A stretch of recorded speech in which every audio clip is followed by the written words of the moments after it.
छीना झपटी हुई, मार धाड़ हुआ, वहां पर खून खराबा टाइप हो गया। तो कई सारे ऐसे जगह है जहां पर ऐसी कुछ बातें होती हैं। हमारे यहाँ पर प्रभु ने सब कुछ संभाल कर रखा है। Hallelujah hallelujah. लेकिन याद रखिए वहां पर जब आयोजक को मारधाड़ कर रहे थे और उस वक्त ध्यान दीजिएगा, मैं इस रीति से पूरे ड्रेस में तैयारी में नहीं था। मैं टी शर्ट पहना हुआ था और टॉवेल पहना हुआ था क्योंकि तैयार होने वाला था। उसी वक्त उन लोग कहा कर आए और बोले कि यही रास्ता दिखा रहा है इन लोगों को, इसलिए इनको यहाँ से हटाओ और इनको भगाओ यहाँ से। ऐसी कुछ बातें सामने आई और मारधाड़ करने लगे उसके खुद के सगे संबंधी लोग। आप सभी जानते हैं यीशु मसीह अपनों का घर आया और अपनों उसे नहीं पहचाना। वहां ऐसी नौबत आ गई और उसके बाद में ध्यान दीजिएगा, जब लेडीज लोग सामने आए फिर भी उनका जो आक्रोश था वो बहुत ही खराब था, क्योंकि उन लोग इस रीति से झपट रहे थे, मारपीट कर रहे थे। और मैं गेट के सामने आया, मुझे भी एक तमाशा लगा, समझ रहे हैं ना, यहाँ इतना जोर से लगा कि मत पूछो। उस घर के परिवार के लोग रोने लगे। हमें हाथ लगाए तो लगाए, लेकिन प्रभु के दास जो आए हुआ है उनको तुमने हाथ क्यों लगाया? और वहां एक बड़ा आईना था, तो आयोजक व्यक्ति गुस्से में आकर उस आईने को जोर से मुक्का मारा, उसके हाथों से खून बहना शुरू हो गया। लोग और ज्यादा क्रोध रोष में आए और उसके बाद धीरे धीरे माहौल शांत हुआ। मैं अंदर में प्रार्थना कर रहा था कि प्रभु ये परिस्थिति टल जाए, हट जाए। तो ले दे करके शांत हो गया। उसके बाद में उनका क्रोध जो है ना, बाहर गली में जाकर हल्ला कर रहे थे। सुबह जब मैं नहाने गया था तो मुझे पवित्र आत्मा पहले ही बता दिया था कि ऐसी सी बात है। उस भाई को बोला था मैं, तुम्हारा गांव, भाई साहब तुम्हारा गांव सदोम अमोरा जैसा हो गया, यहाँ इस जगह को छोड़ो क्योंकि यहाँ पर आग वर्षा होने वाली है। और ये उनकी जीत थी कि मैं अपने परिवार को सुसमाचार लाकर मैं बचा लूंगा। लेकिन हमारी सोच और हमारी विनती से कहीं अधिक परमेश्वर जानता है। Hallelujah hallelujah. ये मैं और आप कई बार ऐसा सोचते हैं कि हम प्रार्थना करेंगे ये आ जाएगा, प्रार्थना करेंगे ऐसा बदल जाएंगे। उसकी दिल इच्छा थी कि अपने परिवार के बीच में वो टेंट लगाए और बाहर अपना गवाही शेयर करे, लेकिन शेयर करने ही नहीं दिए, वहां मीटिंग होने ही नहीं दी। मीटिंग होने से पहले शैतान का तमाशा हो गया। वहां शैतान आके पूरा कबाड़ा करके चला गया। फिर मेरे को पूछे हम मीटिंग करेंगे क्या? मैं बोला इस दशा में मीटिंग नहीं किया जा सकता। प्रार्थना मीटिंग जो होता है वो शांतिमय होता है। जाएं तो क्या पता उनका क्रोध रोष इस विधि से बढ़ा हुआ कि टेंट को भी आग लगा दें, साउंड सिस्टम को भी आग लगा दें। उनका कुछ कहा नहीं जा सकता, क्योंकि शैतान जिस विधि से वहां पर चढ़ रहा था वो परिस्थिति ऐसी नहीं थी कि वहां पर सुसमाचार प्रचार किया जाए। और विषय हमने चुना था कि अंतिम युग का समापन कैसे होगा। आज जब लोग सुनते लोग बोल रहे थे बहुत बार कि हमें मीटिंग कर लेने दो, उसके बाद में डिसीजन लेना देना या बातचीत करना, वो इसलिए कान पहले ही बंद कर दिए थे। सर्पवंश ऐसे ही होता है, परमेश्वर के लोगों को मारने के लिए हमेशा उतारू होते हैं। नहीं हुई, बार मुझे बोल रहे थे घर वाले कि मीटिंग कर लेते हैं, बोला नहीं हो पाएगा। जब हम वहां पर प्रचार कर रहे होंगे और आकर अचानक से टेंट में आग लगा देंगे तो कैसा करोगे?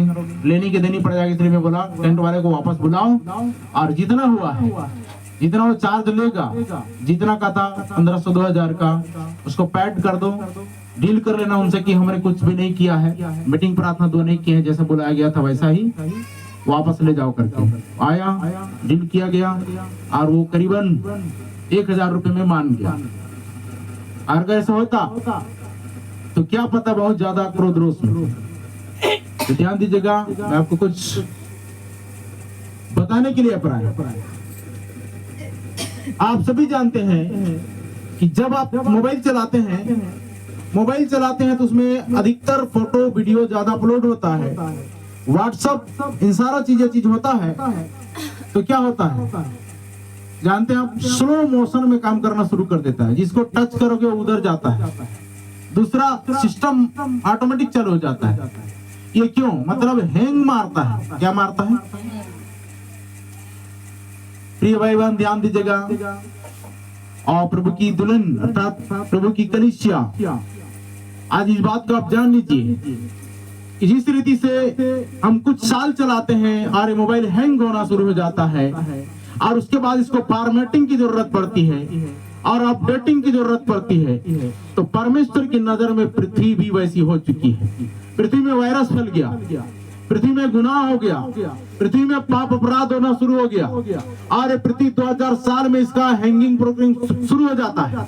2000 साल के अंतर्गत जनसंख्या बढ़ जाती है, पॉपुलेशन बढ़ जाता है, फैक्ट्रियां बन जाती है और जितना यंत्र बनाना था उन लोग बना डालते हैं और लिखा हुआ है कि 2000 साल बाद कयामत आनी शुरू हो जाती है। हालेलुया। ठीक मैं और आप अंत के समय में हैं। इन दिनों में यह सुनने को मिलता है कि मैं कहीं पर जा रहा हूं तो ये मेरे जिंदगी में बातें आ रही है, कहीं ये मेरा लास्ट मीटिंग तो नहीं है। हालेलुया। जो बुलाते हैं वही समझता हूं कि मेरे लिए आखिरी मीटिंग है, इसके बाद मुझे बुलाएं चाहे मत बुलाएं। और आप इस उत्तम रैप्चर के भागी होना चाहते हैं कि नहीं मुझे नहीं मालूम, लेकिन मेरी इच्छा है कि मैं जीते जीते रैप्चर में रूपांतरण में बदल जाना चाहता हूँ। हालेलुया, हालेलुया, बोले जोर से हालेलुया। आवाज नहीं आ रही आपकी? बोले जोर से हालेलुया। कहीं पर भी जब जाता हूँ तो मुझे ये लगता है कि अब ये मेरी लास्ट मीटिंग होगी, आखिरी मीटिंग होगी, इसके बाद मुझे कोई बुलाए चाहे मत बुलाए, क्योंकि वचन ही ऐसा प्रकाशित के प्रचार करने से लोग क्या समझना शुरू कर देते हैं, कुछ तो समझना शुरू कर देते हैं। इसलिए वहां यही समझ रहे हैं कि मेरी आखिरी मुलाकात है, आखिरी मीटिंग है, इसके बाद नेक्स्ट टाइम मुझे बुलाया जाया मत बुलाया जाए। और रही बात कि हम स्वर्गीय राज्य में जीवित रैप्चर में उठा ले जाना चाहते हैं तो आपकर मुझको बहुत ही बारीकी से इन कामों को करना पड़ेगा। वहां ले जाकर के मामला शांत हुआ, शाम को सारी चीजें रिटर्न कर दी गई, 3-4 बजे के करीबन सारे टेंट उखाड़ दिए गए। उसके बाद हम लोगों ने भी अपना रास्ता पकड़ा। हम लोग मेरे को बोल रहे थे बार बार तो यहाँ बढ़िया बिस्तर पैक कर निकल इनके बीच में से। मैं बोला भी चला जाऊंगा, इन्होंने बुलाया उनको पूछिए, जिनको बुलाया उनको बोलिए, अगर उन लोग मुझे बोलते हैं मैं अभी तुरंत चला जाऊंगा। मैं यहाँ पर अपने शौक से नहीं आया। हालेलुया। जब बुलाया तो आया। आमीन। लेकिन याद रखना परमेश्वर गाजा नगर के लिए बहुत ही दुखित था, क्योंकि उसके दास का आंखें फोड़ दी गई थी। एक तमाचा जो मिला है उस नगर में पांव की धूल झाड़ के आना पड़ा। हालेलुया। पहली बार ऐसा गांव देखा, पहली बार ऐसा खतरनाक गांव देखा और पहली ऐसी मीटिंग रही जहां पर टेंट लगने के बावजूद भी कोई सुसमाचार प्रचार नहीं हुआ। सुसमाचार प्रचार होने से पहले ही शैतान तमाशा कर दिया, अपना मीटिंग करके 3 तमाशा करके चला गया। लेकिन एक ऐसी जगह में जहां पर हमने भी ऐसी उम्मीद नहीं की थी, लेकिन प्रार्थना करते प्रभु जिस मकसद जिस उद्देश्य के तूने लेकर आया है, निकला तो चंडीगढ़ के लिए था लेकिन दिशा कहीं और मुड़ गया। Hallelujah, hallelujah. ये बहुत बड़ी मिस्ट्री हो जाएगी अगर हम बताते चले जाएं तो।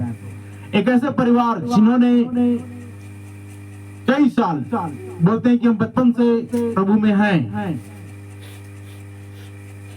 उस जगह को छोड़ दीजिए, वहां से वापस जब आए तो एक और स्थान में जब उन्होंने बुलाया तो वहां के लोगों ने एक्सेप्ट किया और एक बड़ी नदी में उन्होंने वचन सुनने के बाद, एक सुसमाचार सुनने के बाद उन्होंने तुरंत बपतिस्मा लिया। और जब इतने सारे बपतिस्मा हुए थे, 6-7 लोग थे करीबन, शायद थे। जब बपतिस्मा हुआ तो हम सोचे कि इतने दूर से किधर इधर आएंगे। प्रार्थना करके उनके सिर में हाथ भी रख दिया गया और साथ ही साथ प्रभुभोज का प्रोग्राम भी रख दिया गया। Hallelujah, hallelujah. बहुत सारे लोग हमारे यहाँ पर विश्वासी भाई बहन बपतिस्मा पाए लेकिन अभी तक प्रभुभोज नहीं खाए, नहीं लिए। तो उन्होंने उस पवित्र विधि में शामिल हुए। और याद रखना, सफल सुसमाचार वही है जो आप एक बार प्रचार करें कुछ लोग बपतिस्मा के लिए तैयार हो जाएं और बपतिस्मा ले लें, उसके बाद प्रभोज का प्रोग्राम हो जाता है। 3 सुसमाचार में 3 बार के पृष्ठ में ऐसी काम अगर हो जाता है तो समझ जाना कि मेरा काम करना यहाँ सफल हो गया। हालेलुया। हम सोच रहे थे प्रभु जी इस काम के जिस गांव के लिए आए थे यहाँ तो कुछ हुआ नहीं, लेकिन जिस स्थान में नहीं सोचा गया था कि वहां पर ऐसा होगा, वहां पर अद्भुत काम हुआ। वहाँ एक सिस्टर थी जो 40 दिन से उपवास कर रही थी। कितने दिन से? 40 दिन। लेकिन उसको पता नहीं थी जिस दिन वो 23 तारीख को बपतिस्मा पाए उसी दिन उसका 40वां दिन पूरा हो रहा है। हालेलुया।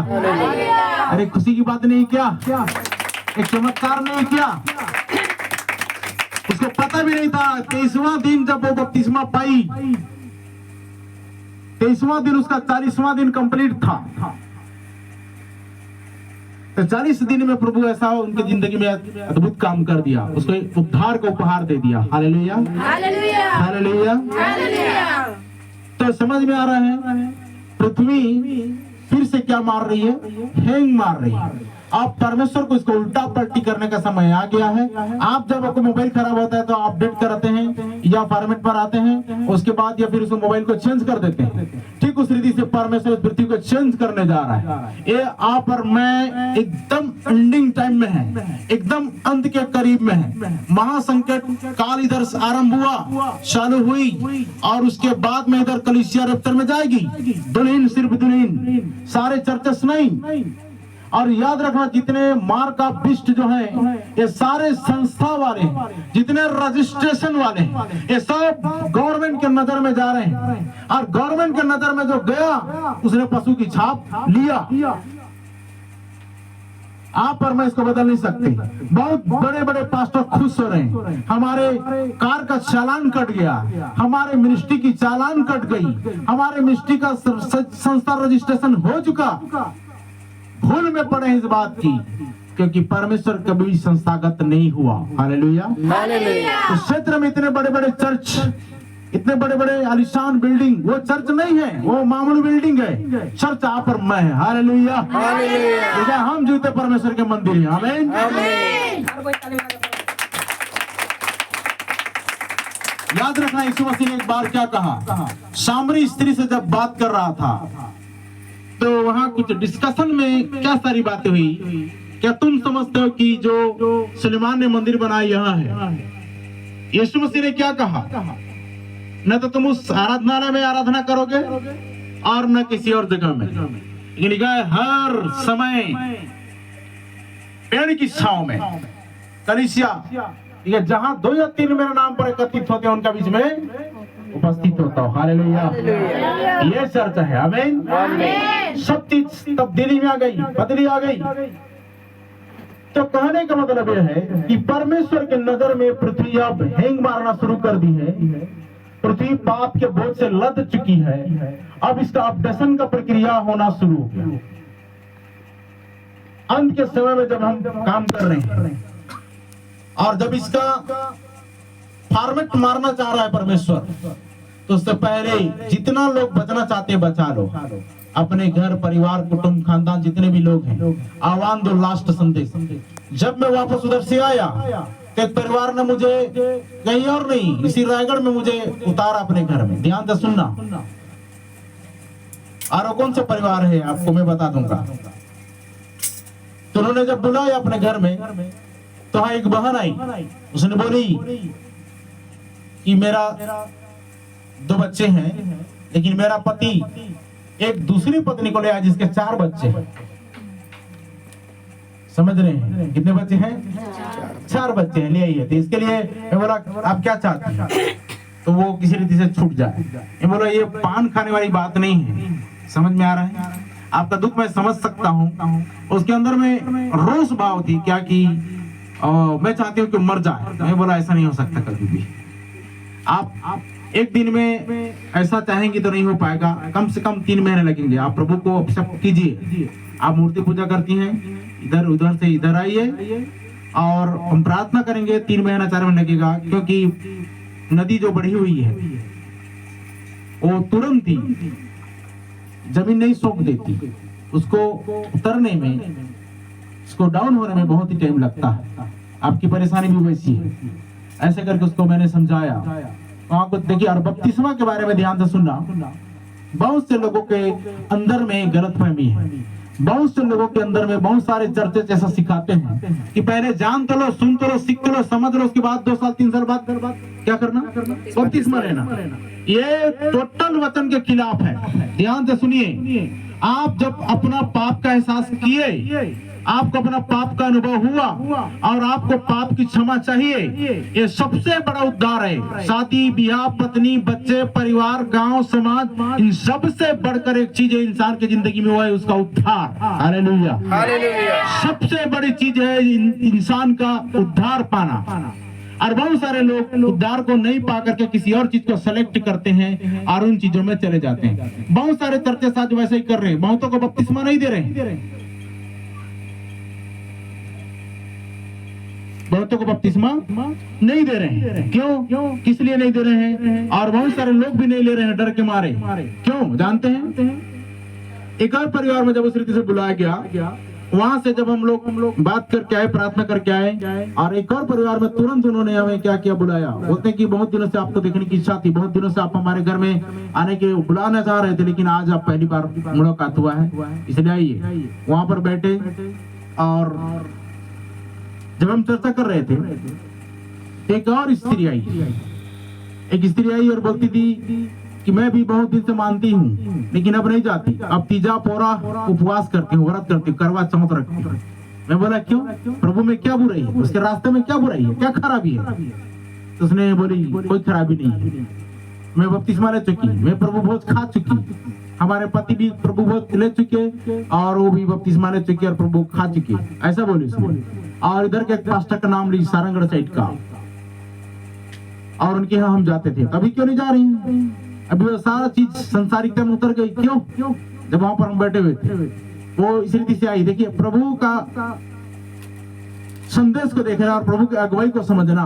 जब हम लोग बैठे ही थे तो उन लोग अपने आप से आते गए, हम लोगों को बुलाने की जरूरत नहीं पड़ी, वो आते गए और पूछते गए। मैं बोला आपको प्रभु जब इस बार बुला रहा है तो याद रखना, बोला मैं मुलाकात करूं ना करूं, मैं मिलूं ना मिलूं, तो बोलती है मैं किसी भी चर्चा में चले जाऊंगी। मैं बोला ये रॉन्ग डिसीजन है। क्या है? मेरी जो आपसे बात हो रही है, इसका मतलब ये आखिरी तुरी है, आखिरी संदेश है, इसके बाद कोई सही सुसमाचार प्रचारक आपके पास नहीं आएगा। इसलिए आप सोच समझ करके फैसला करना। Hallelujah, hallelujah.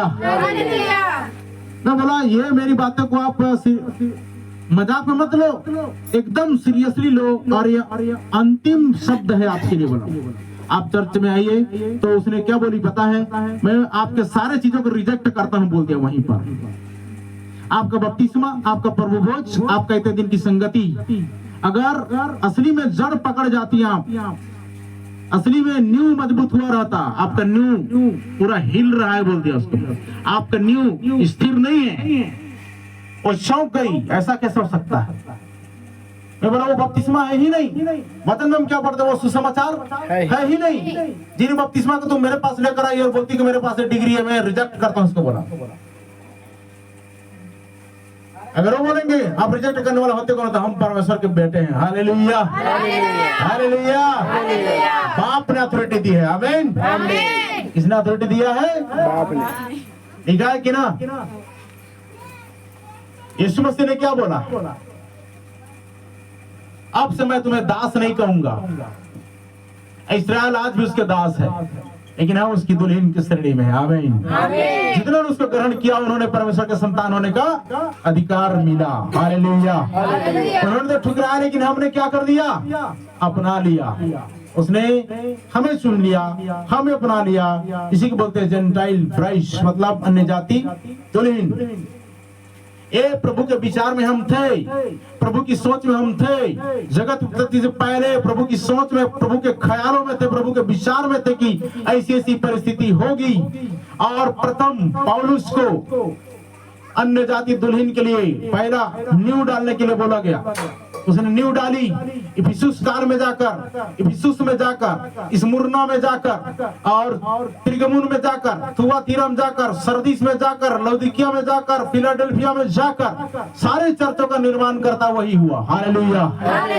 और लिखा है कि मेरे बाद कोई एक और व्यक्ति आएगा जो ऊपर छत रखेगा। क्या रखेगा? मैंने नींव डाली, लेकिन एक व्यक्ति आएगा छत रखेगा। 6 प्रचारकों ने, 5 प्रचारक ने, पौलुस था फाउंडर, उसके बाद में जो ये आदि और एक अंत जो आएगा वो है क्या है? William Marrion ब्रनम। हालेलुया। अब याद रखिएगा, उसने बोला कि आई वाइस मैन, मतलब बुद्धिमान राज मिस्त्री के नहीं मैंने क्या किया? नींव डाली। क्या डाली? नींव डाली। जितने भी सुसमाचार प्रचारक हुए पौलुस के बाद में, Irenaeus, Colombo, Luther, Wesley, John Martin, ये सारे लोगों ने गड़बड़ किया। शिक्षण में ये त्रिएकता वाला को अपना लिए और उसके बाद में मूल चीज से भटक गए, मूल से भटक गए। आज भी बहुत सारी लोग भटके हुए हैं मूल सुसमाचार से, मूल बपतिस्मा से, मूल बीज से भटके हुए हैं। और याद रखना, जब छत का लगाने का जब समय आया तो वही सेवकाई जो पौलुस किया करता था, वही बपतिस्मा जो पौलुस दिया करता था, वही प्रभु भोज जो पौलुस दिया करता था, वही ओढ़नी के बारे में जिसने पौलुस बताया, वही ओढ़नी के बारे में, और वही एक सुसमाचार, वही एक बपतिस्मा, वही एक यीशु मसीह के बारे में जिसने बताना शुरू किया। और नाना प्रकार के जब इन लोगों ने आए, 5 लोग जब आए तो उन्होंने क्रिसमस और ये गुड फ्राइडे, ईस्टर संडे, इस प्रकार की सांता क्लॉज, क्रिसमस ट्री जो कभी बाइबल में है ही नहीं, उनको अपनाना शुरू कर दिए। लेकिन याद रखना, एक 7वां जो वैश्विकता आया, 7वां दूत जो आया, तो सेम पौलुस और विलियम मैरियन ब्रनम दोनों की सेवकाई को मैच कराना एग्जैक्टली है। Hallelujah, hallelujah, hallelujah. तो क्या देखो, पहला जो है जिन चीज को हमने देखा और उसी को आखिरी भी चीज जोड़ रहा है, तो इसका मतलब वो सही है। वो बोलता है कि यीशु मसीह ने अर्थात पौलुस ने क्या बोला कि मैं मसीह की चाल चलता हूँ, तुम मेरी सी चाल चलो। हालेलुया। इसका मतलब पौलुस श्योर था, वो कह रहा था कि मैं जैसा मसीह की सी चाल चलता हूँ वैसा तुम भी मेरी सी चाल चलो। तो इसने विलियम मैरियन ब्रनम ने क्या किया, ये भाई ने क्या किया, भजसत्ता ने क्या किया, उसी का पीछा किया। किसका? पौलुस का। हालेलुया। हम भी किसका पीछा कर रहे हैं? उसी पौलुस का पीछा कर रहे हैं, उसी विलियम मैरियन ब्रनम का पीछा कर रहे हैं। देखो ये जो है न्यू डाला, इसका छत कौन डाला पता है? William Marrion ब्रनम। और याद रखिएगा, इधर वाइसमैन जब बोला राजमिस्त्री पॉल, उधर 3-4 से शुरू होता है उसका अक्षर, लेकिन विलियम मैरियन ब्रनम में 7 अक्षर हैं। कितने अक्षर हैं? आप करेक्ट पढ़ के देख लीजिए। WILLIAM, विलियम कितने अक्षर हुए? लिख के देखो, विलियम मैरियन ब्रनम, उसका पिता का सरनेम और उसका खुद का नाम और उसका सरनेम सब आता है, सब साथ में, और परमेश्वर की 7 की संख्या कंप्लीट करती है। Hallelujah, hallelujah. उसने आया, एग्जैक्ट सुसमाचार सुनाया, एग्जैक्ट ओढ़नी के बारे में बताया, एग्जैक्ट प्रभुवत के बारे में बताया, एग्जैक्ट सुसमाचार के बारे में बताया, सारा चीज यीशु के नाम का बपतिस्मा जितने लोगों ने छोड़ दिया था, इन सब को वो पूरी रीति से क्या क्या लिखा हुआ है बता करके कंप्लीट कर दिया। हालेलुया। जब पौलुस जिस दिन स्वर्ग राज्य में होगा, उस दिन हम भी यहाँ पर में होंगे। आमीन। क्योंकि हम उसी के शिक्षण में हैं। आमीन। पतरस जिस बपतिस्मा को लेकर चला, आज उसी बपतिस्मा को हम लेकर चले। पतरस जहाँ होगा वहाँ हम भी होंगे। हालेलुया। गीत गाते हैं ना? कौन सा गीत गाते हैं? जहाँ तुम होगे। वो तो है, एक और गाना है, बहुत ही अद्भुत सॉन्ग है, आप सुने होंगे तो सुनोगे। वहाँ हालेलुया आनंद होएगा, वहाँ हालेलुया जमघट होएगा। हालेलुया, हाँ गाऊंगा मैं, हालेलुया गाऊंगा मैं, वहाँ हालेलुया हुल्लड़ होएगा।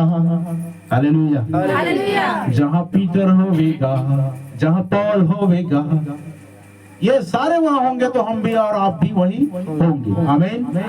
याद रखना, जिन्होंने यीशु मसीह का नाम का बपतिस्मा ले लिया, तो ध्यान से सुनना। उस बहन को जब मैंने बोला, और क्या बोली कि हम ले चुके हैं, मैं बोला आप जो ली हैं आपका न्यू ध्वस्त, आप स्थिर नहीं है, इसलिए आज तक से नहीं पाई। कुछ नहीं कर पाई, तो वो बोलती है तो क्या सर क्या डबल बपतिस्मा ले सकते हैं? मैं बोला जो बपतिस्मा है ही नहीं उसको कैसे आप मान सकती हो? ले सकती हूँ बोला मैं। हालेलुया, एक ही बपतिस्मा है। आमीन। कितने बपतिस्मा है? अगर ओरिजिनलिटी आप नहीं लिए हैं, डुप्लीकेट रीति से लिए हैं, तो आप ले सकती हैं, बाइबल में इसका प्रूफ है। तो बोलती है ठीक है अब मैं नई शुरुआत करूंगी। मैं बोला आप कहाँ शुरुआत करेंगी? मैं किसी चर्च में जाऊंगी बोलती है। मैं बोला इस रीति से नहीं होगा, वो जो पुल के नीचे है ना, वो ओवरब्रिज के नीचे है ना, उस चर्च में मैं जाती थी बोलती है। तभी क्यों नहीं जाती? कुछ अच्छा नहीं लगा वहां पर, इसलिए मैं नहीं जाती। कैसे अच्छा नहीं लगा? रास्ता पसंद नहीं आया। तो ऐसा कुछ बात नहीं है, मैं खुद नहीं जाती ऐसे बोलती है। मैं बोला आपको जाना चाहिए, ये गलत डिसीजन है आपको। अब उसके बाद ध्यान से सुनना, वहां का जो भाई है उस परिवार में जो बुलाया था, वो बोल रहा था कि भैया बहुत दिन के बाद आए हैं और बहुत दिन के बाद आपसे मुलाकात हुई है और आप यहाँ पर रुक जाइए। सुन रहे हैं ना? आप यहाँ पर रुक जाइए। तो पवित्र आत्मा तुरंत मेरे को बोलता है कि इसको ऐसा बोल, क्या बोलना है? आप बपतिस्मा लेंगे तो मैं रुकूंगा। Hallelujah, hallelujah. आप अलग बिरादरी के हो, आप हमारे बिरादरी में आ जाइए। आप पहले हमारे भाई बनिए, उसके बाद मैं यहाँ पर रहूंगा, खाऊंगा पीऊंगा, रात भर रहूंगा। मंजूर है तो बोलो। उसने हंस के टाल दिया। उसके बाद में ध्यान से सुनिए, जब ये बातें हो रही थी तो बहुत सारे लोग वहां पर हंस पड़े। क्यों? और सही बात है, आपको जब कोई ऐसा बोलते हैं, जब ट्रिनिटी में फंसाने वाले लोग रहते हैं, जब त्रिएकता में ले जाने वाले लोग रहते हैं, या कोई इस रीति से रुकने ठहरने या कुछ करने के लिए बोलते हैं, तो आप इन टेक्निक को इस्तेमाल करो। आप क्या बोलना पड़ता है? अगर आप ऐसा ही है तो हमारे पास्टर को बुलाइए, ठीक है ना? आप अगर हमारे बीच में सुसमाचार प्रचार करना चाहते हैं तो पहले हमारे पास्टर को आ जाने दीजिए, उसके बाद सुसमाचार सुनाना। मैंने क्या बोला? आप बपतिस्मा लो पहले। और ध्यान से सुनिए, जब वहां पर बातें हो रही थी, तो एक बात सामने आई। बहुत सारे लोग आज बपतिस्मा लेने के लिए, मैं उस बपतिस्मा का विषय में चर्चा किया, तो बपतिस्मा के विषय में लोग जो सुने थे चर्चों में कि पाप करने से ऐसा होता है, मैं बोला पाप की क्षमा के लिए हम बपतिस्मा लेते हैं। आमीन, आमीन। पाप की क्षमा, देखो पाप उद्धार, पाप का जो उद्धार होता है वो पापों की क्षमा है। उद्धार मतलब पापों की क्षमा। इसके क्षमा के लिए हम भूतकाल, वर्तमान काल और फ्यूचर का मतलब भविष्य काल, सब के लिए पापों की क्षमा ले लेते हैं। आमीन। लेकिन जानबूझ के गलती करते हैं वो बात अलग है। तो हम सभी समय के लिए, अपना लाइफ टाइम के लिए क्या लेते हैं? बपतिस्मा लेते हैं। मन फिरा हुआ, पश्चाताप करो और बपतिस्मा लो, उसी का उद्धार होगा। और जो विश्वास न करे और बपतिस्मा ले लो, दोषी ठहराया जाएगा। दो ही बातें हैं, दो बात के अलावा कुछ बातें नहीं है। तो हुआ यूं कि मैंने इस बात को जब चर्चा किया, क्योंकि पहले घर में जब हम गए दो भाई भी वहां था और उन्होंने बोला कि हम अभी बपतिस्मा नहीं ले सकते। मैं बोला मत लीजिए, कोई जबरन नहीं है, लेकिन पहला प्रोसेस क्या है? जन्म लो। पहला बपतिस्मा लेकर जन्म लो, उसके बाद में स्थिर हो, खड़े हो। गिरना, टूटना, फूटना, बिगड़ना, सुधरना, बनना होता रहेगा। बहुत सारे लोग जानना चाहते रहते हैं, भाई आप जब आपको 6वीं साल में क्लास में भर्ती कर दी, आप जानते हो क्या वहां पर मुझे गणित पढ़ाया जाएगा, वहां पर मुझे ABCD पढ़ाई जाएगी? जानते हो क्या? क्यों भर्ती हो जाते हो? फिर मालूम नहीं रहता। फिर भी मैं बोला पहली भर्ती होने का प्रोसेस यही है, क्या करो, जब तक जो व्यक्ति नए सिरे से न जन्मे तो परमेश्वर के राज्य को देख नहीं सकता, और जब तक कोई जल और आत्मा से न जन्मे तो परमेश्वर के राज्य में प्रवेश नहीं कर सकता। इसलिए मैं बोला आप बाहर हो अभी, इसलिए अंदर आओ और बाहर के लोगों को खींचो। हालेलुया। क्योंकि लिखा है जब तक पिता किसी को न खींच ले, अपने पास न बुलाए, कोई नहीं आ सकता। हालेलुया, हालेलुया, इधर से हालेलुया। क्यों सबकी बोलती बंद हो जा रही है?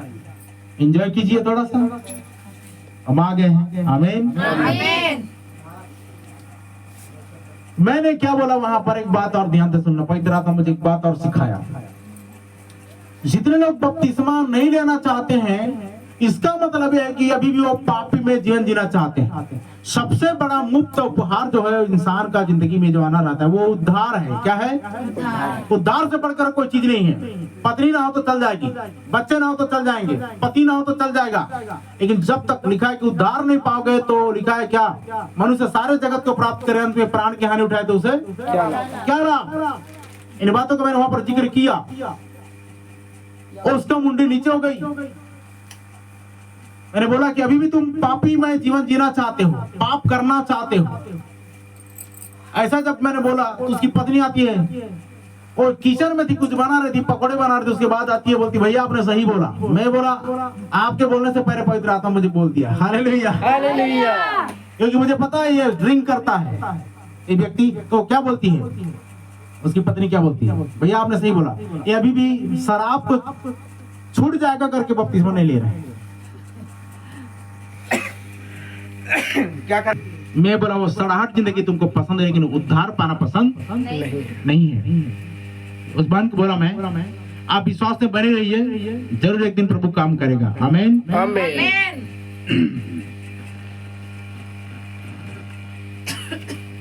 तो लगभग हम समापन की घड़ी में हैं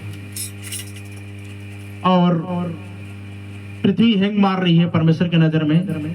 इसको उठा पटक करने पर है, वो उल्टा पुल्टा करने पर है, वो आग की वर्षा होने पर है यहाँ पर। और लिखा हुआ है कि सारे लोग सुस्त पड़े रहेंगे। क्या पड़े रहेंगे? सुस्त पड़े रहेंगे, सोचते भी नहीं रहेंगे। और उस वक्त मनुष्य का पुत्र आ जाएगा, ऐसा लिखा हुआ है। वहां कलीसिया निर्माण हुई। मैं बोला 3 टाइम लगातार आऊंगा, अगले माह भी जाऊंगा, फिर उसके बाद अगले माह भी जाऊंगा, क्योंकि फिर भोज का प्रोग्राम 3 बार देना जरूरी है वहाँ। मैं बोला आप प्रार्थना करो 3 महीने के अंतर्गत यहाँ पर 30 बपतिस्मा होना चाहिए। हालेलुया। 1 महीने का आपको टाइम दिया जाता है। 1 महीने में 10 आत्मा को लेकर आओ। 6 व्यक्ति 10 आत्मा को लेकर आओ। कितनी आत्मा को? 10 आत्मा। बोले ठीक है, हम कोशिश करेंगे। मैं बोला प्रभु आपके साथ रहे। आमीन।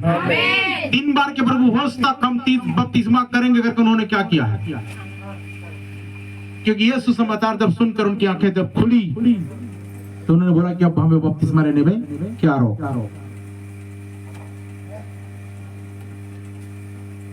तो प्रभु ने बड़ी सहायता किया। समझ रहे हैं, ये हैंग मार रहा है पृथ्वी। अब इसको अपडेट करने का समय आ गया है परमेश्वर का। 2000 साल में पाप का खड़ा भरता है। 2000 साल में ये सारी चीजें ऐसी हो गई। हम जब 2 साल 3 साल मोबाइल चलाते हैं, फोटो वीडियो दुनिया पर अपलोड करते हैं, उसके बाद ऐसी होती है तो ये पृथ्वी कैसी हो गई होगी, सोच सकते हैं आप। इसकी नजर से देखिए, फॉर्मेट करने की जरूरत है। और उसके बाद लिखा हुआ कि एक नया यरूशलेम आएगा, एक नई पृथ्वी और नई आकाश आएगी। आमीन। इसमें आप और मैं फिर से एक बार 1000 वर्ष के लिए राज्य करेंगे। हालेलुया। शरीर तो चली जाएगी, लेकिन आत्मा परमेश्वर के पास वापस चली जाएगी। आमीन। इसलिए अपने अपने अंगों को धर्म के हथियार के लिए सौंप दो। हालेलुया। चलिए, और जिसको हमने छोड़ा था वहीं से आराम करेंगे। भेद बड़ा बेबीलोन, हम यहाँ पर पढ़ेंगे।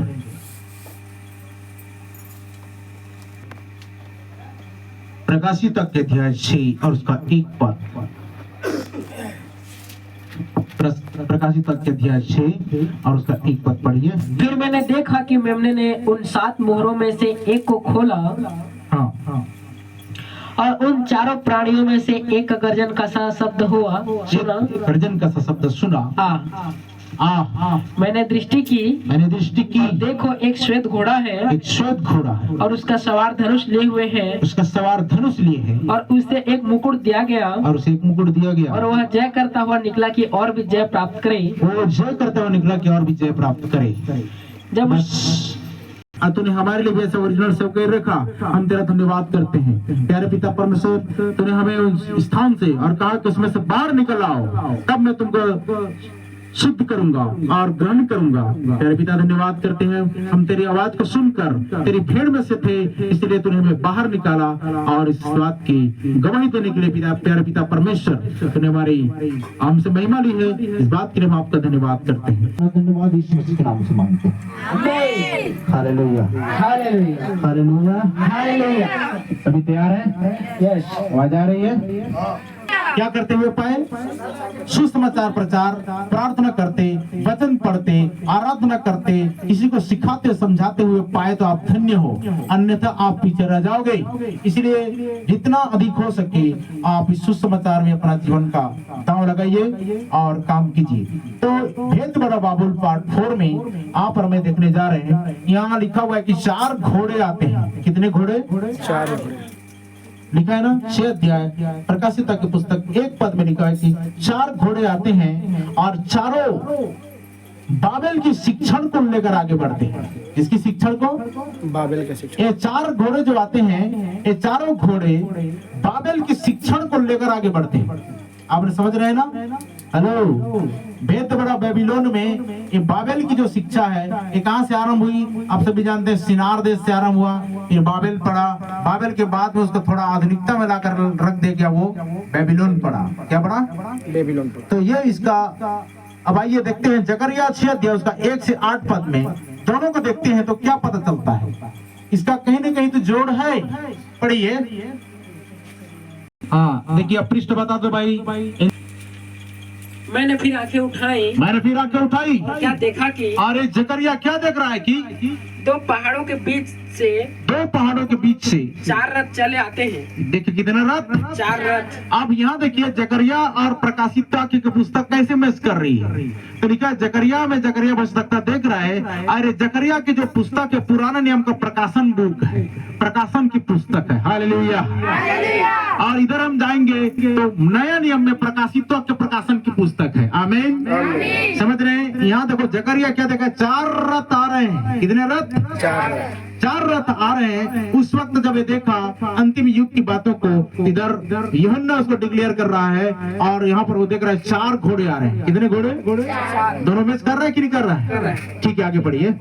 पहले रथ में लाल घोड़े, पहले रथ में लाल घोड़े और दूसरे रथ। एक मिनट भाई, यहाँ प्रकाशिता का आपने पढ़ा, पहला घोड़ा का क्या था जी? श्वेत घोड़ा ना। यहाँ पर भी लाल घोड़ा है। चलो, लाल घोड़ा कैसे श्वेत में बदल गया उसको देखना पड़ेगा। तो समझ लीजिए जकरिया के समय मोहरें नहीं खुली, केवल घोड़े दिखाई दे रहे हैं। क्या दिखाई दे रहे हैं? अब मोहर कहां पर खुल रही है? प्रकाशित वाक्य में। जब यीशु मसीह आया तो मोहरों का प्रकटीकरण हुआ। मोहर खोला यीशु मसीह ने, क्योंकि लिखा है कि वो वध किया हुआ मेमना उस मोहर को तोड़ने के योग्य है। लिखा है कि आधे घंटे सन्नाटा छा गया और पृथ्वी पे और कोई भी विश्व ब्रह्मांड में कोई ऐसा मौजूद नहीं था कि उस मोहरे को क्या कर सके? तोड़ सके। तो लिखा है उसने जब देखा दर्शन में तो सिंह देखा। सिंह देखने के बाद में फिर पलट कर देखता है, पीछे मुड़ कर देखा तो मेमना वध हुआ कर दिखाई दे रहा है। कौन दिखाई दे रहा है? तो मोहर तोड़ने के योग्य कोई नहीं था, वो वध किया हुआ मेमना ही था।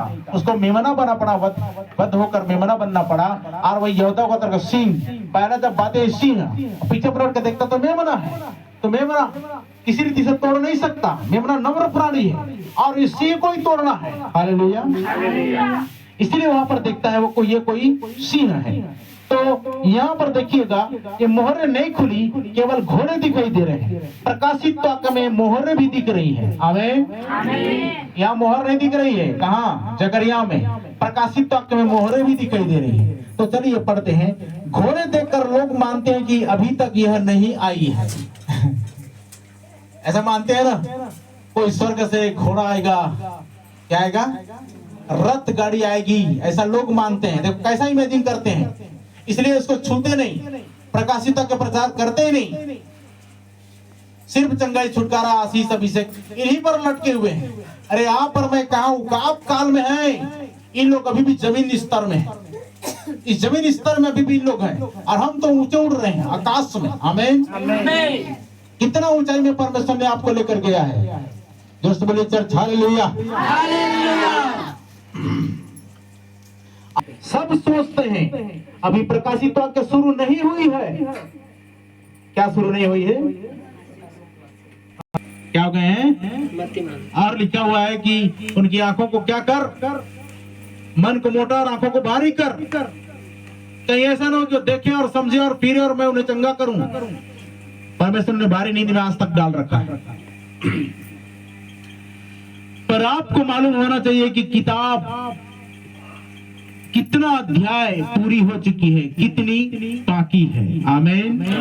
प्रकाशित वाक्य की पुस्तक कितने अध्याय कंप्लीट हो चुकी है और कितनी बाकी है, आपको और मुझको मालूम होना चाहिए। आमीन। एक अध्याय के अंदर कितनी घटनाएं हुई है और नहीं हुई है, उसको जानना है। एक अध्याय के अंतर्गत प्रकाशित के 7 अध्याय में जो लिखा हुआ है,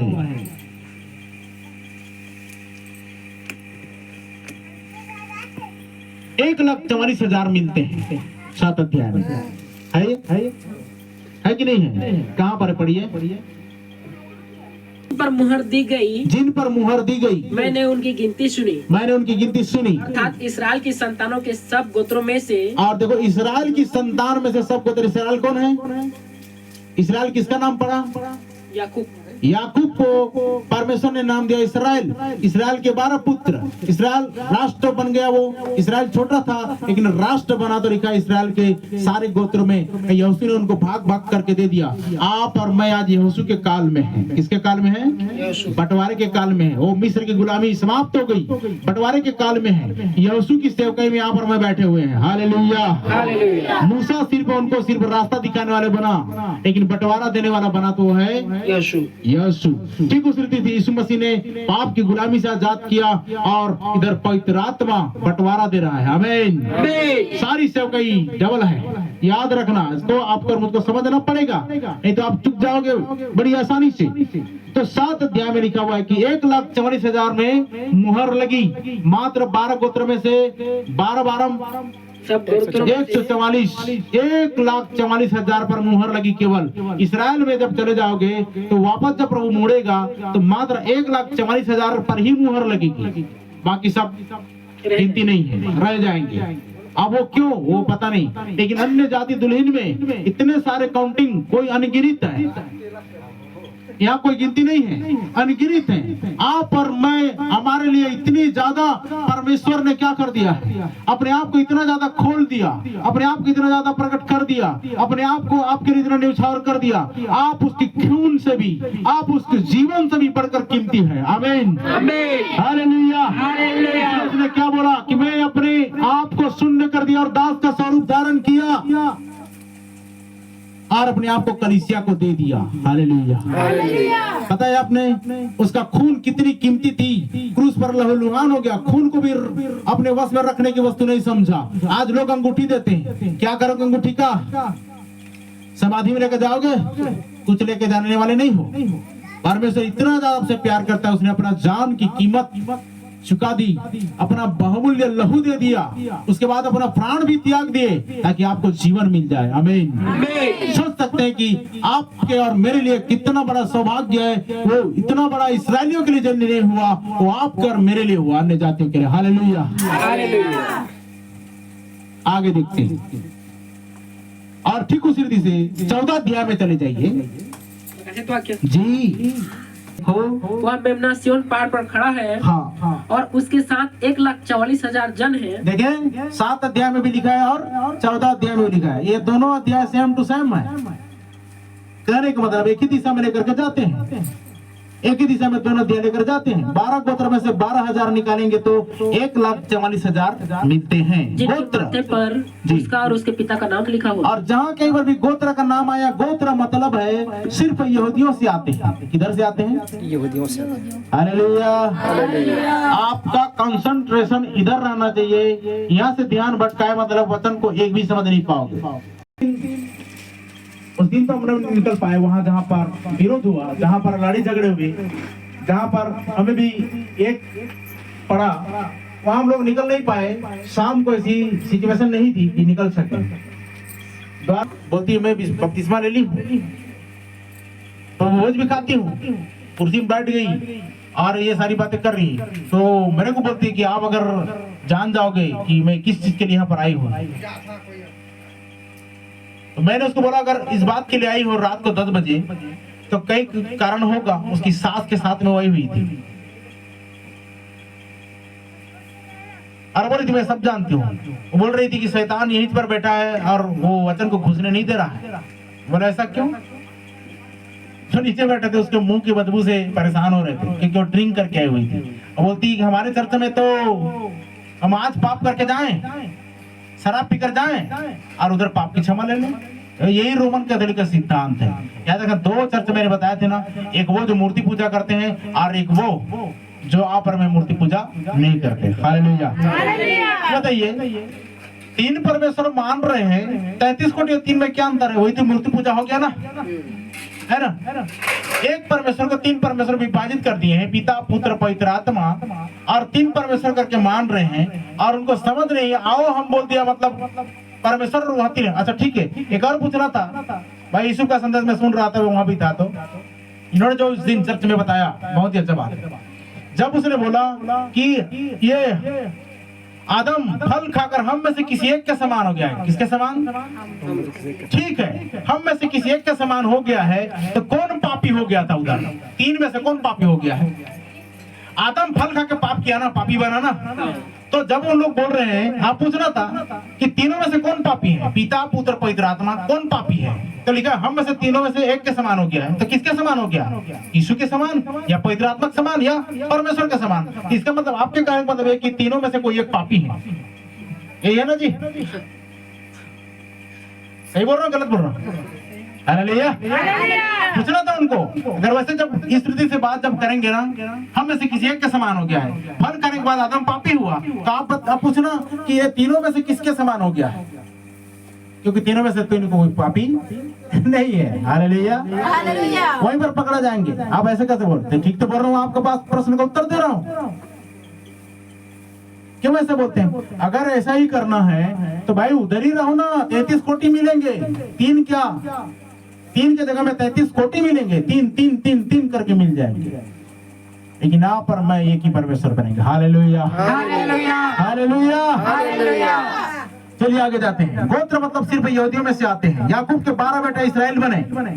12 की संख्या मतलब सीधे इसराइल जाना है। कहाँ जाना है? इसराइल। 12 की संख्या जब आई बाइबल में तो कहाँ जाना है? सीधा इसराइल में चले जाना है। 3 पद में भी लिखा हुआ है। जी। वे सिंहासन के सामने और चारों प्राणियों और प्राचीनों के सामने एक नया गीत गा रहे थे। हाँ। उन 1,44,000 जनों को छोड़ जो पृथ्वी पर से मोल लिए गए थे, हाँ। कोई वह गीत न सीख सकता था। कोई वह गीत नहीं सीख सकता था। आगे हम चले जाएंगे। 14 अध्याय में मेमना खड़ा है उनके साथ। देखो, पढ़ो आगे। दृष्टि की और देखो, वह मेमना सिय्योन पहाड़ पर खड़ा है। मेमना सिय्योन पहाड़ पर खड़ा है और उसके साथ हाँ 1,44,000 जन हैं। सुन रहे हैं ना? कितने लोग हैं? 1,44,000 जन हैं। 1,44,000 जन हैं, जिनके माथे पर उसका और उसके पिता का नाम लिखा हुआ है। जिनके माथे पर उनका और उनका पिता का नाम लिखा हुआ है। तो ये मेमना खड़ा है उनके साथ, अर्थात यीशु मसीह खड़ा है। साथ में मुहर सील लगाया जा रहा है। इसमें 7 अध्याय में, 7 अध्याय में ध्यान से सुनना इधर। हेलो, 7 अध्याय में क्या किया गया? जब आपने पढ़ा तो क्या लिखा है कि 1,44,000 में केवल क्या किया जाए? मुहर लगाया जाए। वहां पर मुहर लगाया जा रहा है। लेकिन इस 14 अध्याय में जाकर देखिए तो सिर्फ मुहर लगाया गया। उन्हीं 1,44,000 को लेकर सिय्योन पर्वत पर कौन खड़ा है? यीशु मसीह खड़ा है, क्योंकि उनको ले चुका है वो वहां पर, तब जाकर वहां पर खड़ा हुआ है वो, अन्यथा खड़ा नहीं हो सकता। इधर मुहर लगाया गया और मुहर लगने के बाद उसको मोल लिया, वहां से लिखा है, वहां से उठा लिया और सिय्योन पर्वत पर 1,44,000 के साथ में यीशु मसीह खड़ा है। आमीन। समझ पा रहे हैं कुछ बात को? समझ पा रहे कि नहीं पा रहे? नहीं तो ये पूरा पेपर रद्दी हो जाएगा, कोई मतलब का नहीं होगा। यह दोनों के बीच में 12 अध्याय है। कितने अध्याय है या नहीं है? दोनों के बीच में 12 अध्याय है। औरत का जिक्र है। 12 तारों का मुकुट पहनी है। क्या पहनी है जी? 12 तारों का मुकुट पहनी है कि नहीं पहनी है? फिर 12 तारा कौन है? अभी मैंने बताया 12 संख्या ही तो कहाँ जाना है?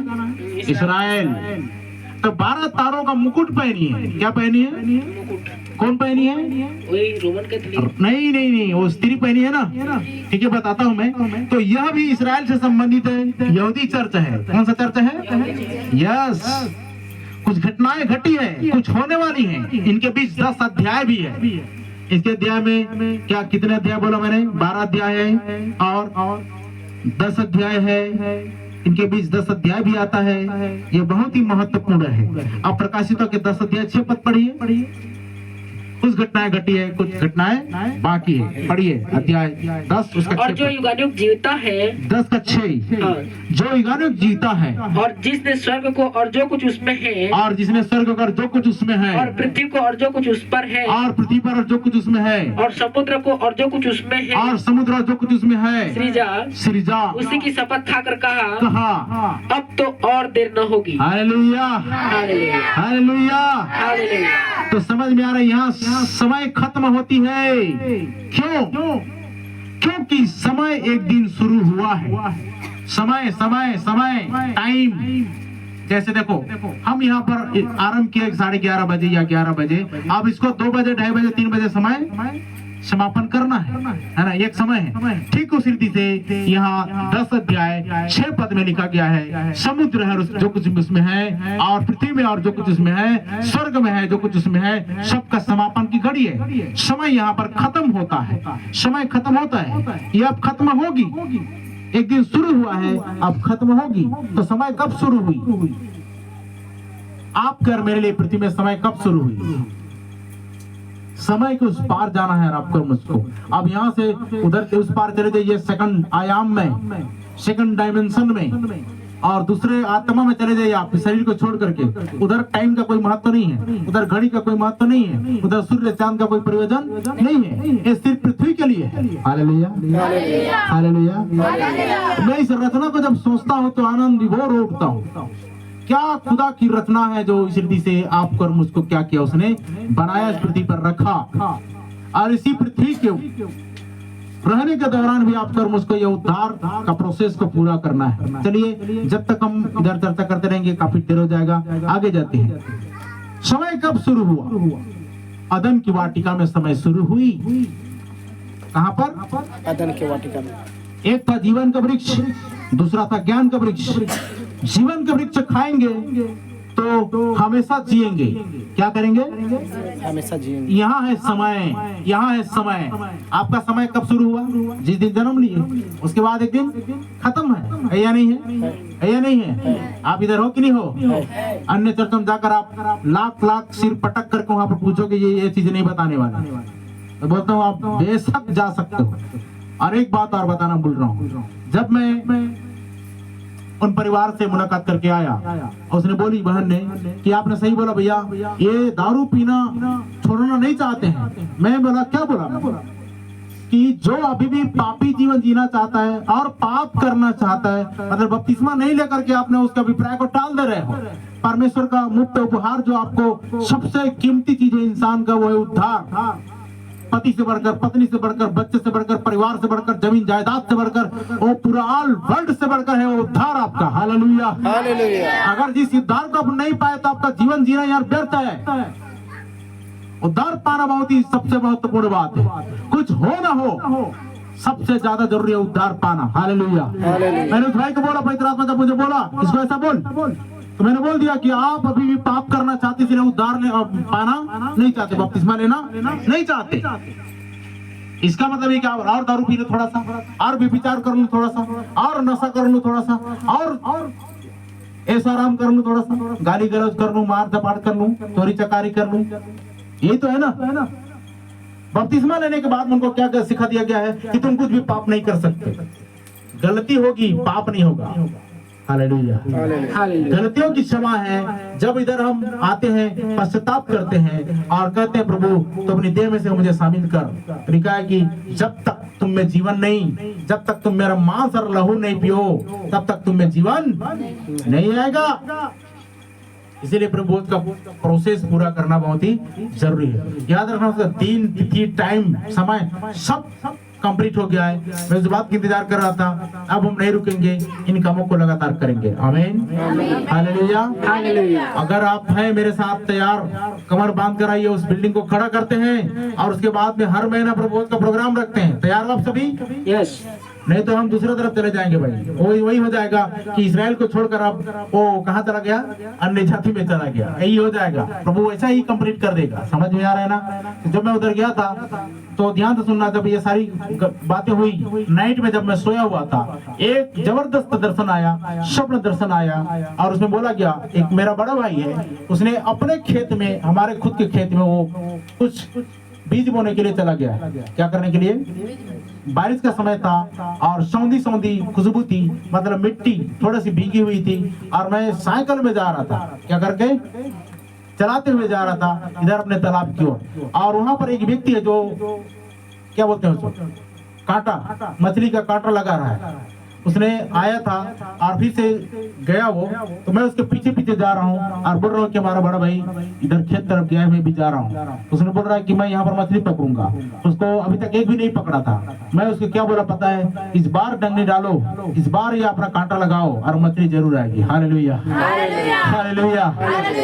तो उसने जैसे ही डाली और उसके बाद में मुझे पहुंचने भी नहीं हुआ था, मैं वहां पहुंचा भी नहीं पाया था, और मुझे ध्यान उधर अपने खेत में जाना है, किधर? अपने खेत में जाना है, और उसको मैं देख रहा हूँ तो मछली पकड़ रहा है, और ये करने जाती व्यक्ति है, मछली पकड़ रहा है, उसने फंसाया, एक सफेद मछली उसके कांटे में लग कर आई, और उस मछली को उसने कांटे को जब खींचा तो मछली चिर हो गई। बोला देखो, बोला था ना मैं अभी मछली आएगा। Hallelujah, hallelujah. भविष्यवाणी अन्य जातियों के लिए है, याद रखना, भेद आपका और मेरे लिए है। आमीन। तो उसके बाद में अब मैं बोल रहा हूँ कि इस रास्ते में नहीं, इस रास्ते में जरूर क्या होगा, लेकिन मैं इधर से दूसरे रास्ते में जाता हूँ, तो एक और रास्ता है। ये वो इस बात को दर्शाता है कि आदि से जो था अंत में आ रहा है, इसमें आ रहा है जो पौलुस ने सुसमाचार सुनाया, और अंतिम उसको छत जो लगाया वो विलियम मेरियन ब्रनम में एक घर कंप्लीट हो गया। उसने बोला ना मैं जाता हूँ तुम्हारे लिए घर तैयार करने के लिए जाता हूँ। हालेलुया। क्या बोला है? घर तैयार करने। देखिए कई बार ऐसा हुआ कि साधु सुंदर सिंह स्वर्ग गया और उसने देखा किसी किसी के घर अधूरा पड़ा है, ओ जिसके घर अधूरा पड़ा है पूछा कि घर अधूरा कैसा है, तो ये वो व्यक्ति है जिसने सेवकाई करते करते अधूरा कर दिया, पूरा नहीं किया। कुछ लोगों का घर अधूरा पड़ा है, कुछ लोगों की ईंटें ऐसी, तो आप कर मेरा घर भी वहाँ कंप्लीट बनना चाहिए। आमीन। और कैसे कंप्लीट होगी, और आपको मुझको समझना पड़ेगा। पौलुस बोलता है कि मेरा या डेरा सरीखा घर गिरा जाएगा, ये डेरा सरीखा घर गिरा जाएगा तो मुझे एक चिर स्थायी भवन मिलेगा। हालेलुया। उसमें जाना है। आमीन। तो समझ रहे हैं। उसके बाद में अपने खेत में जाना, मतलब यह है, उसका अर्थ मैं समझ गया, प्रार्थना किया तो समझ में आ गया कि जो विश्वासी आ रहे हैं आने दो, जिन लोग विश्वासी पकड़ रहे हैं पकड़ने दो, आप बाहर के लोगों को छोड़ो, आप तुम्हारे खुद के खेत में जाने की जरूरत है। खुद का खेत मतलब ये है आप लोग। हालेलुया। कार्य नहीं बचता है प्रिय भाई बहन लोग, मुझे समझ में आ गया। आप इधर को थोड़ा छोड़, आप खुद के खेत में जाकर क्या कर, थोड़ा सा मेहनत कर। आमीन। ये आपके लिए फिर से प्लस पॉइंट आ गई। हालेलुया। तो मेरे समझ में आ गया कि प्रभु मुझे क्या कर रहा है, मुझे अपने खेत में भेजने चाह रहा है। अब बड़ा भाई कौन है जानते हैं? कौन है जी बड़ा भाई? यीशु मसीह है। हालेलुया। तो उसी का फॉलो करना है, उसी का पीछा करना है। लिखा ना मेरा पिता किसान है, बोला है कि नहीं बोला है? मैं पिता मुझ में रहकर उस काम को करता है, जैसे पिता को करते हुए देखता हूँ मैं भी उसी रीति से काम को करता हूँ। आमीन। तो बड़ा भाई के पीछे हमको हो लेना है। यीशु मसीह बड़ा भाई और हम उसके छोटे भाई। क्यों जानते हैं क्या बोला? प्रभु हमने तेरे साथ कब ऐसा किया, कब तुझे नंगा देखा, भूखा देखा, प्यासा देखा, और बीमार देखा, और बंदी गिरे में देखा, और तुझे घर लाया और खाना खिलाया और पानी दिया, ये सब चीज किया। यीशु मसीह क्या बोलेगा? तुमने मेरे इन छोटे से छोटे भाइयों में से किसी एक के साथ किया तो मेरे साथ किया तो हुआ ना बड़ा भाई। हालेलुया। हुआ कि नहीं हुआ? बड़ी जोर से हालेलुया। आप ध्यान से सुनिए तो मैं समझ में आ गया कि मुझे अपने खेत में जाकर अब क्या करना है, मेहनत करना है। 1 महीना का टाइम उनको दिया गया है। 1 महीने में लोग बोले कि ऐसा कम 10 बपतिस्मा हम लोग देंगे। मैं बोला बहुत अच्छी बात है, इस बार अगर 10 हो गए तो नेक्स्ट टाइम के लिए पूरा 30 बपतिस्मा उधर हो जाएगा और एक चर्च निर्माण हो ही जाएगी। आमीन। और अच्छी सिटी है, एक सिकंदराबाद का व्यक्ति, और फिर से बुला रहा है, जाना ही पड़ेगा। प्रभु अगुवाई करेगा उस स्थान में जाने के लिए, ये मूल सुसमाचार के लिए तो जाना ही पड़ेगा। हालेलुया। तो चलिए हम देखते हैं, जीवन का वृक्ष था अदन की वाटिका में, समय शुरू होती है, यहाँ समय का आरंभ हुआ, और वहाँ पर ज्ञान का वृक्ष था। तो ज्ञान का वृक्ष को खाएंगे तो मर जाएंगे, समय नहीं है। खात्मा, ये खात्मा को दर्शाता है। और इधर लिखा हुआ है कि जीवन का वृक्ष, दो टेबल बना सकते हैं आप लोग, टेबल बना करके अलग अलग खंड लिख सकते हो, जीवन का वृक्ष और ज्ञान का वृक्ष। मैंने सोचा था इस बार हम लोग अपना व्हाइट बोर्ड को इस रीति से यहाँ पर लगाएंगे और लिख लिख के मैं समझा सकता हूँ, बता सकता हूँ, क्योंकि टीचिंग चल रही है, प्रीचिंग भी चल रही है। जीवन का वृक्ष को खाएंगे तो कभी नहीं मरेंगे। आप और मैं जीवन का वृक्ष का फल खा रहे हैं। हालेलुया, ध्यान दीजिएगा। और हम, यह है अनंत काल को दर्शाता है जीवन का वृक्ष, और भले बुरे के ज्ञान का वृक्ष खात्मा को दर्शाता है। जिस दिन खाओगे तुम उस दिन अवश्य मर जाओगे। और वो आदम मरा, ज्ञान का वृक्ष का फल खाकर मरा, 1000 साल नहीं जी पाया। आप और मैं फिर से जीवन का वृक्ष खा रहे, 1000 वर्ष जिएंगे। हालेलुया। आदम में मरते हैं वैसे यीशु मसीह में क्या होंगे? जिएंगे। आदम में सब क्या होते हैं? कब्र में जाते हैं, लेकिन यीशु मसीह में कब्र से जी उठते हैं। यही तो है वेद। चलिए आगे देखते हैं। आदम 930 वर्ष जिया, एक दिन नहीं जी पाया। लिखा है ना, आप वजन ऐड कर सकते हो, मैं बताता चला जा रहा हूँ, काफी वक्त हो जाएगा। आदम 930 वर्ष जिया, एक दिन नहीं जी पाया, पार नहीं कर सका वो। 1000 वर्ष जीता तो एक दिन हो जाता प्रभु का। Hallelujah, hallelujah. कितने दिन हो जाता? वहाँ के लोगों ने क्या बोला पता है? हम लोग 6 बपतिस्मा हैं, 6 लोग हैं, इस बार 7वां आ जाएगा तो क्या पता प्रभु आ जाएगा। हालेलुया। उन लोग बोल रहे थे, मैं बोला बहुत अच्छी बात है, अच्छा सोच है आपका कि ऐसा ही हो। आमीन। हम लोग 6 लोग पाए हुए हैं, अरे किधर आ जाएगा तो 7वां कंप्लीट हो जाएगा। याद रखना, मुझे भी लगता है कि मैं 7वां बार बाइबल कंप्लीट करते करते आ जाएगा प्रभु। ये 6वां बार हो चुका है कंप्लीट, 7वां बार मैं अध्ययन करना शुरू कर दिया हूँ और काफी उधर दूर चला गया हूँ।